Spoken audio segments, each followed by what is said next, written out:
Okay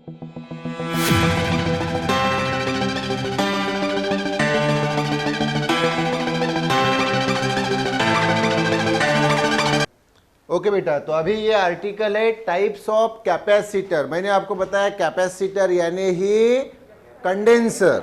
okay, अब ये types of capacitor कौन से आधार पे? On the basis of their shapes. कौन से आधार पे? उनके शेप के आधार पे।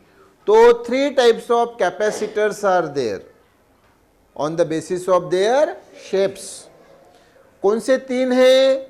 एक है पैरेलल प्लेट कैपेसिटर यानी पैरेलल प्लेट कंडेंसर, एक दूसरा है स्पेरिकल कैपेसिटर यानी स्पेरिकल कंडेंसर, और थर्ड है सिलेंड्रिकल कैपेसिटर यानी सिलेंड्रिकल कंडेंसर।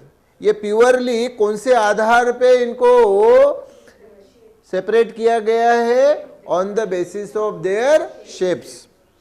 तो आप पहला वाला देखेंगे, ये पहला कैपेसिटर पैरेलल प्लेट कैपेसिटर। कौन सा? तो ये 2 पैरेलल प्लेट्स, मैंने ऑलरेडी आपको बताया कि पहली प्लेट का जो एरिया होता है दूसरी भी प्लेट का एरिया उतना ही रहता है, सेम रहता है। और दोनों प्लेट्स एक दूसरे को कैसी है? पैरेलल है, इसलिए इसको क्या बोला जाता है? Parallel plate capacitor. ओके, हाँ, इसकी कहानी बताता हूं। फिर यहाँ ये स्पेरिकल कैपेसिटर के इसमें देखिए कि यहाँ पे दोनों स्पीयर, ये इनर स्पीयर और ये आउटर स्पीयर कौन से शेप में है? स्पेरिकल शेप में, इसलिए इसको बोला जाता है स्पेरिकल कैपेसिटर। क्या बोला जाता है? Spherical capacitor. और तीसरा आप देखिए इनर सिलेंडर और आउटर सिलेंडर। ओके, तो ये कौन से शेप में है? सिलेंड्रिकल शेप में, इसलिए इसको क्या बोला जाता है? Cylindrical capacitor. क्या बोला जाता है? हाँ, तो फिर बरोबर ध्यान दीजिए, स्टेप बाय स्टेप पूरा पॉइंट टू पॉइंट हम देखेंगे। तो types of capacitors, there are 3 types of capacitor. कितने टाइप्स ऑफ कैपेसिटर होते हैं? कंडेंसर होते हैं 3 types, depending upon their shapes, उनके शेप्स के आधार पे। कौन से? वो पहला वाला पैरेलल प्लेट कैपेसिटर दिस, दूसरा वाला स्पेरिकल कैपेसिटर दिस, और तीसरा वाला सिलेंड्रिकल कैपेसिटर दिस। ओके, तो अभी पहला कौन सा है?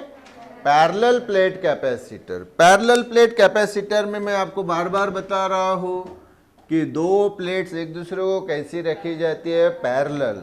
दोनों का एरिया क्या होता है? सेम साइज में रहती है। इसमें क्या होता है? देखो, पहले प्लेट को चार्ज दिया जाता है। कौन सा? पॉजिटिव चार्ज दिया, तो उसके इनर साइड पे भी कौन सा चार्ज डेवलप होता है? पॉजिटिव। तो दूसरी जो प्लेट है उसके इनर साइड पे ऑटोमेटिकली माइनस चार्ज डेवलप होता है। क्या? और आउटर साइड पे प्लस चार्ज डेवलप होता है। लेकिन आउटर साइड ये अर्थ को कनेक्टेड है। किसको कनेक्टेड है? अर्थ को। अर्थ को कनेक्टेड है, इसलिए उसको बोला जाता है अर्थिंग। क्या बोला जाता है? अर्थिंग बोला जाता है। तो ये अर्थिंग के कारण ये जो पॉजिटिव चार्ज है अर्थ उसको खींच लेती है। क्या कर लेती है? तो यहाँ फिर ये पॉजिटिव चार्ज नहीं रहेगा, क्योंकि अर्थ ने उसको क्या कर लिया? खींच लिया। अब जैसे मान लीजिए कि हमने पहले प्लेट पे ये प्लस क्यू इतना चार्ज दिया। कितना चार्ज दिया? तो ये इनर साइड पे कितना चार्ज आएगा? Minus Q. वो लिखने की पद्धत है। अल्टीमेटली इस कैपेसिटर को चार्ज कितना दिया? क्यों इतना चार्ज दिया। और जब इसको हम चार्ज देते हैं तो ऑटोमेटिकली उसके ऊपर पोटेंशियल डिफरेंस यानी वोल्टेज भी डेवलप होता है। तो वोल्टेज मान लीजिए V, वोल्टेज यानी पोटेंशियल डिफरेंस। तो इसकी कैपेसिटी का फॉर्मूला क्या आता है? C equal to Q by V। और जब हम इसको सॉल्व करते हैं तो अल्टीमेटली उस कैपेसिटी का फॉर्मूला जो है वो आता है A epsilon 0 K upon D। हाँ, तो ये फॉर्मूला अभी दिमाग में ख्याल में रखिए पैरेलल प्लेट कैपेसिटर यानी कंडेंसर के लिए। क्या है कैपेसिटी उसकी? ये C इक्वल टू, ये तो C equal to Q by V, तो ये उसका जनरल फॉर्मूला है ही। जब उसको हम सॉल्व करते हैं तो हमें ये मिलता है C equal to A epsilon 0 K upon D, ये फार्मूला हमें मिलता है, जहाँ C यानी इस कैपेसिटर कंडेंसर की कैपेसिटी, कैपेसिटेंस, ए यानी इन प्लेट्स का एरिया, दोनों प्लेट समान है, सेम है, इसलिए उनका एरिया कैसा होता है? सेम होता है। तो ए यानी area of the plate, epsilon 0 जो है, अब ये चार्ज दिया ना हमने इसको, तो यहाँ पे क्या तैयार होती है? इलेक्ट्रिक फील्ड तैयार होती है। क्या तैयार होती है? इलेक्ट्रिक फील्ड तैयार होती है। ई क्या है? Electric field intensity. और इप्सिलॉन 0 क्या है? Absolute permittivity. क्या है? तो इलेक्ट्रिक फील्ड के लिए एब्सोल्यूट परमिटिविटी यानी ही परमिटिविटी ऑफ एयर या परमिटिविटी ऑफ वैक्यूम या परमिटिविटी ऑफ फ्री स्पेस किसके लिए रहती है? इलेक्ट्रिक फील्ड के लिए। क्लियर? हाँ, एक एक्स्ट्रा बात बताता हूँ, वो दिमाग में याद रखो। हाँ, जैसे इप्सिलॉन 0 होता है वैसे म्यू 0 रहता है, वो एब्सोल्यूट परमेबिलिटी, लेकिन वो मैग्नेटिक फील्ड के लिए होता है। यहाँ अभी हम मैग्नेटिक फील्ड के बारे में बात कर रहे हैं क्या? नहीं। तो यहाँ म्यू 0 नहीं रहेगा, यहाँ क्या होता है? इप्सिलॉन 0। तो इप्सिलॉन 0 क्या है? Absolute permittivity, absolute permittivity. और के यानी डाई इलेक्ट्रिक कांस्टेंट।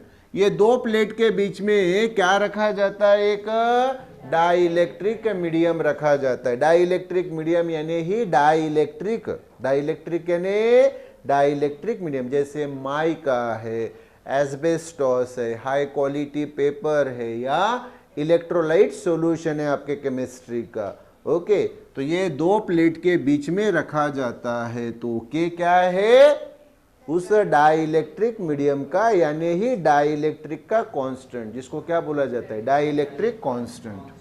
और डी यानी इस दो प्लेट के बीच का डिस्टेंस। ये जो दो प्लेट से देखो, दो प्लेट के बीच का ये जो डिस्टेंस है, ये डिस्टेंस है डी। क्लियर? तो सी तो आपको पता चल गया, सी क्या है फिर? कैपेसिटी ऑफ कैपेसिटर या कंडेंसर है या ना। ए क्या है? एरिया ऑफ प्लेट, किसी भी एक प्लेट का एरिया, दोनों प्लेट तो समान रहती है। इप्सिलॉन 0 क्या है? Absolute permittivity. और के क्या है? Dielectric constant. Dielectric medium का, डाई इलेक्ट्रिक मीडियम को ही शॉर्ट में डाई इलेक्ट्रिक बोला जाता है। और डी यानी distance between the two plates. बिल्कुल सही बात है, बिल्कुल। अब हम दूसरे इसके ऊपर आते हैं। दूसरा कौन है? स्पेरिकल कैपेसिटर यानी स्पेरिकल कंडेंसर। अब इसको स्पेरिकल क्यों बोला, ये समझ में आया?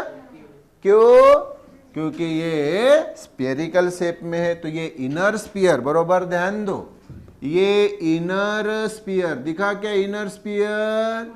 और ये outer sphere. Okay, inner sphere का रेडियस ए, आउटर स्पीयर का रेडियस बी। क्लियर? तो इनर स्पीयर को पॉजिटिव चार्ज दिया जाता है। कौन सा चार्ज? पॉजिटिव चार्ज दिया। ओके, तो automatically positive charge inner sphere को दिया, तो आउटर स्पीयर के इनर साइड पे कौन सा चार्ज डेवलप होता है? नेगेटिव चार्ज डेवलप होता है। ओके, और आउटर स्पीयर के आउटर साइड पे कौन सा चार्ज डेवलप होता है? पॉजिटिव चार्ज डेवलप होता है। लेकिन मैंने बताया कि आउटर साइड एक किसको कनेक्टेड होती है? अर्थ को, उसको अर्थिंग बोलते हैं। तो ये जो पॉजिटिव चार्ज है वो खींच लेती है, तो यहां फिर ये पॉजिटिव चार्ज दिखाने की जरूरत नहीं। और इसकी जो कैपेसिटी है सी, इसका फॉर्मूला याद रखो। ये फॉर्मूला है 4 pi epsilon 0 into A into B upon B minus A. या सी कौन है इस कंडेंसर की कैपेसिटी, तो वही सी कौन है कैपेसिटी ऑफ कैपेसिटर यानी ही कंडेंसर। पाई तो आपको मालूम है कांस्टेंट है, इप्सिलॉन जीरो अभी बताए यहाँ पे एब्सोल्यूट परमिटिविटी, और यहाँ ये ए और बी कौन है, तो ए यानी इनर स्फीयर का रेडियस, तो रेडियस ऑफ इनर स्फीयर, और ये बी कौन है बोलो बर, radius of outer sphere. Clear क्या?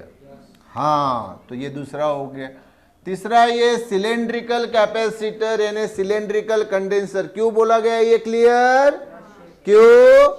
क्योंकि ये सिलेंड्रिकल शेप में है। तो यहां आप देखेंगे तो ये इनर सिलेंडर कौन है ये, और ये वाला आउटर सिलेंडर कौन है ये।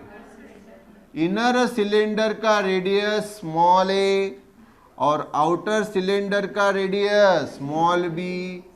ये अगर आप ड्रॉ करेंगे तो ये कौन हो गया, एक्सिस ऑफ द सिलेंडर।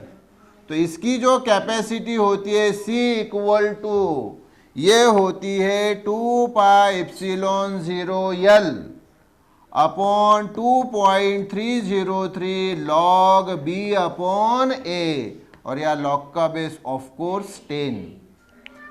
तो यहां पे C यानी फिर से कौन रहे, कैपेसिटी ऑफ, तो यह capacity C equal to 2 pi epsilon 0 L upon 2.303 log B by A of course to the base 10। तो यह C यानी capacity of the capacitor. C क्या है, कैपेसिटी ऑफ कैपेसिटर। 2 कांस्टेंट है, पाई कांस्टेंट है, इप्सिलॉन 0 अभी बताया मैंने पिछले 2 केसेस में। एब्सोल्यूट परमिटिविटी यानी परमिटिविटी ऑफ एयर या परमिटिविटी ऑफ वैक्यूम या परमिटिविटी ऑफ फ्री स्पेस, ये 4 नाम है उसको। अपॉन 2.303, तो ये भी कांस्टेंट है। अब ये B अपॉन ए, लॉग B अपॉन ए, तो देखो A क्या है, रेडियस ऑफ इनर सिलेंडर, और B यानी रेडियस ऑफ आउटर सिलेंडर। तो ये यानी रेडियस ऑफ इनर सिलेंडर और B यानी radius of outer cylinder. Clear क्या? इसमें बेटा देखो ये जो L है, L यानी लेंथ, लेंथ इनर सिलेंडर रहे या आउटर सिलेंडर रहे दोनों सेम लेंथ के रहते हैं, और ये लेंथ है L। ये देखो L is the length of the cylinder, inner रहे या आउटर रहे दोनों की लेंथ सेम रहती है। ओके